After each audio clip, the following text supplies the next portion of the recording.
Inilah tragedi kepala majikan direbus di panci. Tragedi yang mengguncang satu Indonesia pada tahun 2008. Dalam tragedi ini, seorang pembantu rumah tangga menghabisi majikannya. Dan yang bikin merinding, tubuh majikannya dipisah-pisah menjadi beberapa bagian.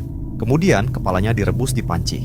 Namun lebih menggemparkan, sang pembantu mengucapkan satu kata mengerikan saat mendapat hukuman.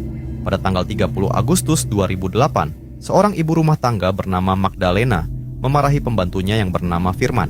Saat itu, Magdalena sebenarnya kesal kepada pembantu lainnya yang pulang kampung tanpa izin. Namun, justru Firman yang menjadi sasaran kemarahan. Karena sakit hati, Firman mengambil kunci Inggris, kemudian masuk ke kamar Magdalena. Tanpa ampun dia menghujam Magdalena dengan brutal hingga kehilangan nyawa. Firman kemudian mendatangi kamar suami Magdalena, yaitu Pak Ronald yang sedang menderita stroke. Dengan cara yang sama, Pak Ronald juga dihabisi. Setelah itu, Firman memisahkan tubuh Magdalena menjadi beberapa bagian dan diletakkan di baskom. Namun, bagian kepala dimasukkan ke panci, kemudian direbus di dapur. Sementara tubuh Pak Ronald dibiarkan tergeletak di kamar mandi. Firman kemudian meninggalkan rumah majikannya yang terletak di wilayah Cicendo, Bandung.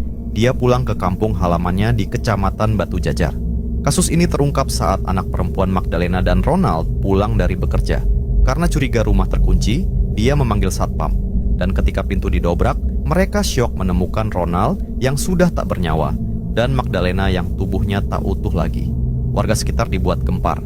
Kasus ini jadi pemberitaan di seluruh Indonesia setelah rebusan kepala ditemukan di panci. Firman akhirnya berhasil ditangkap. Kepada polisi, dia mengaku sakit hati dengan ucapan Magdalena. Selain itu, Firman merasa digaji tidak sewajarnya, yaitu Rp500.000 per bulan.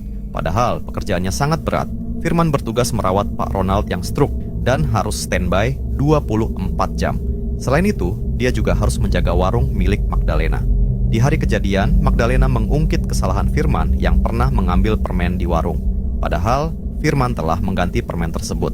Firman sebenarnya ingin berhenti bekerja, namun ijazah dan kartu identitasnya ditahan Magdalena. Akibat perbuatan kejamnya, Firman dijatuhi vonis penjara seumur hidup. Namun, setelah divonis, Firman mengucapkan kalimat yang bikin merinding. Kepada keluarga korban, dia mengatakan menyesal, namun puas.